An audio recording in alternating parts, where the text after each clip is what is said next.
आरव हांफता हुआ भागते भागते अपने कमरे तक पहुंचा। जैसे ही उसने दरवाजा बंद किया, उसकी रूह में किसी ने बर्फ घोल दी हो। ऐसी अजीब ठंडक पूरे शरीर में उतरती चली गई। कमरे की दीवारें उसे सिमटती हुई महसूस हुईं। बल्ब की पीली रोशनी हल्की हल्की कांप रही थी। वो बिस्तर के किनारे बैठ गया। उसके कानों में अब भी हवेली की सीढ़ियों की चरमराहट और उन अनदेखी फुसफुसाहटों की गूंज थी। आखिर वो सब क्या था? उसकी आवाज खुद उसे ही अजनबी लगी। तभी उसकी नजर मेज पर रखी उस डायरी पर पड़ी। डायरी, उसका कवर जैसे हल्का सा हिल गया हो। आरव ने थरथराते हाथों से डायरी उठाई। जैसे ही उसने पहला पन्ना खोला, फड़फड़ फड़फड़ फड़फड़, डायरी के पन्ने अपने आप तेजी से पलटने लगे। हवा अचानक भारी हो गई और फिर स्याही खुद ब खुद रेंगने लगी। तुम अब हमारे साथ हो। आरव की सांस अटक गई। नहीं, ये मेरा वहम है, उसने आंखें मली। लेकिन तभी कमरे में सड़ी गली मांस की बदबू, गीली मिट्टी की तीखी गंध और ठंडी हवा का एक झोंका भर गया। पर्दे अपने आप लहराने लगे। खिड़की बिना हवा के कड़कड़ बज उठी। डर के मारे आरव बिस्तर पर जा गिरा और आंखें मूंद लीं। रात के ठीक 1 बजे। टक टक टक, लैंप अपने आप जलने और बुझने लगा। हर बार बुझने पर कमरा कुछ सेकंड के लिए पूरी तरह अंधेरे में डूब जाता। आरव उठ बैठा। ये खराब हो गया है। जैसे ही उसने लैंप को छुआ, छटाक, लैंप बुझ गया और तभी सर सर, डायरी के पन्ने फड़फड़ाने लगे। फिर एक भारी टूटी सी आवाज कमरे में गूंजी। आरव, दरवाजा खोलो। दरवाजा खोलो।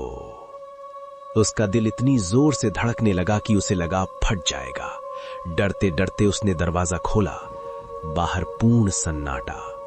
अचानक उसके पीछे से ठंडी हवा का तेज झोंका आया, जैसे किसी ने उसकी गर्दन पर फूंक मार दी हो। वो पलटा। डायरी खुली हुई थी। एक पन्ना खुद लिख रहा था, हवेली बुला रही है, वापस आओ। उसी पल छपाक, डायरी से एक पुरानी पीली तस्वीर जमीन पर गिर पड़ी। आरव ने कांपते हाथों से तस्वीर उठाई। एक हवेली और उसके भीतर कई हिलती डुलती परछाइयां जो धीरे धीरे आरव की ओर बढ़ती महसूस हो रही थीं। अगले दिन बारिश थम चुकी थी, लेकिन हवेली के ऊपर आसमान अब भी भारी था। सूरज की रोशनी भी जैसे वहां आकर मर जाती हो। आरव फिर उसी हवेली के सामने खड़ा था। हवेली की खिड़कियां उसे घूर रही थीं। ये शांति सिर्फ बाहर की है। उसके दिमाग में आवाज गूंजी, भीतर सब जिंदा है। जैसे ही उसने अंदर कदम रखा,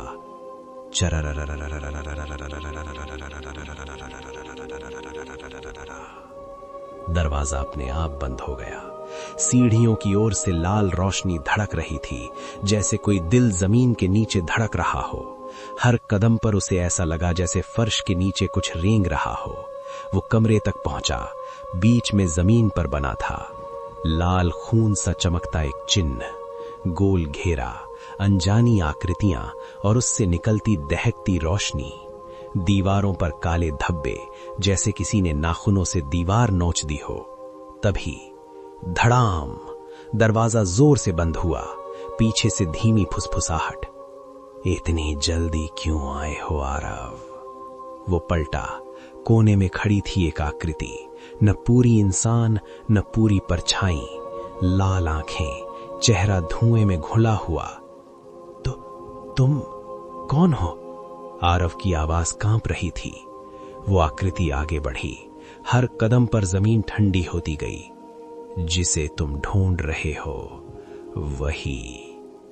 डायरी उसके हाथ में जोर जोर से कांपने लगी। पन्नों पर शब्द उभरे, ये हवेली इमारत नहीं, एक कैद खाना है, और फिर तुम्हारा जन्म यहीं से जुड़ा है। आरव के दिमाग में यादें फट पड़ी। जलती हवेली, एक औरत की चीख, खून से सना बच्चा, और उस बच्चे की आंखें बिल्कुल आरव जैसी।